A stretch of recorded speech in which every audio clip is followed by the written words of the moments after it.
I'm gonna cry. ये तस्वीरें रोंगटे खड़े करने वाली हैं। नागा साधुओं की इन तस्वीरों ने पूरी दुनिया में हलचल पैदा कर दी है।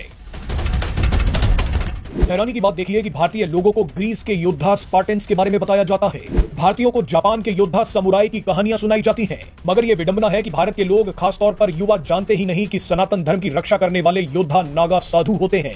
नागा योद्धाओं की इस फौज को देखने के लिए विदेशों से लोग आ रहे हैं। रूस, जर्मनी, अमेरिका, इटली और ग्रीस जैसे देशों से आए लोगों ने कहा है कि वो नागा साधुओं के दर्शन करना चाहते हैं। दुनिया के बड़े बड़े विद्वान और हार्वर्ड जैसी यूनिवर्सिटीज नागा साधुओं पर अध्ययन कर रही हैं, मगर भारत के ही लोगों के मन में नागा साधुओं को लेकर कई गलत फहमियां हैं, जानकारी की कमी है।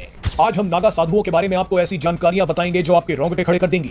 ये नागा साधु कौन है, ये कुंभ में कहां से आते हैं और कुंभ मेला खत्म होने के बाद ये कहां चले जाएंगे, नागा साधुओं को ठंड क्यों नहीं लगती, ये अपने शरीर पर राख क्यों रगड़ते हैं, ये सारी जानकारियां आपको इस वीडियो में बताएंगे। नागा साधुओं का जीवन अनगिनत रहस्यों से भरा है। नागा साधु असल में एक विचार है जो खुद को त्यागने से शुरू होता है और ये त्याग सबसे पहले अपने ही शरीर का होता है। नागा साधु बनने वाला व्यक्ति सबसे पहले खुद का ही अंतिम संस्कार करता है। ये व्यक्ति अपना ही पिंड दान करने के बाद नागा साधु बनने की प्रक्रिया में प्रवेश करता है।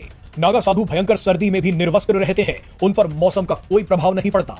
संस्कृत में नागा शब्द का अर्थ पहाड़ से होता है और नागा साधु वो होते हैं जो पहाड़ पर रहकर तप या तपस्या करते हैं। नागा शब्द का एक अर्थ योद्धा से भी होता है, इसलिए नागा साधुओं को एक योद्धा सन्यासी भी कहा जाता है। इनका इतिहास गुरु आदि शंकराचार्य से जुड़ा है। बताया जाता है कि जब गुरु आदि शंकराचार्य ने भारत के 4 दिशाओं में 4 मठों की स्थापना की, तब इन मठों की रक्षा के लिए नागा साधुओं की फौज बनाई। नागा साधु शस्त्र और शास्त्र दोनों के ज्ञानी होते हैं। वर्ष 1748 में जब अहमद शाह अब्दाली ने इलाहाबाद पर हमला किया था, तब नागा योद्धाओं ने धर्म की रक्षा के लिए अब्दाली की सेना के खिलाफ जंग लड़ी थी। लेकिन धीरे धीरे देश आधुनिकता की तरफ बढ़ता गया और नागा साधुओं की फौज बिखर गई। इन्होंने खुद को पूरे संसार से काट लिया। आपको बता दें कि भारत में 13 अखाड़े हैं जो युवाओं को नागा साधु बनाने की दीक्षा देते हैं। इन युवाओं की आयु 16 से 20 वर्ष के बीच होनी चाहिए। बताया जाता है कि भारत में सनातन की रक्षा के लिए 4 लाख से ज्यादा नागा साधु हैं। ये संख्या कई देशों की सेनाओं से भी बड़ी है। करोड़ों लोगों के मन में सवाल होता है कि नागा साधु निर्वस्त्र क्यों रहते हैं। तो आपको बता दें कि इसका जवाब यह है कि नागा साधु प्रकृति और प्राकृतिक अवस्था को महत्व देते हैं। बच्चा जब दुनिया में जन्म लेता है तो वो निर्वस्त्र ही होता है। यही अवस्था प्राकृतिक अवस्था होती है। सवाल ये भी पूछे जाते हैं कि नागा साधुओं को ठंड क्यों नहीं लगती। तो इसका जवाब है कि नागा साधुओं पर मौसम का असर नहीं पड़ता।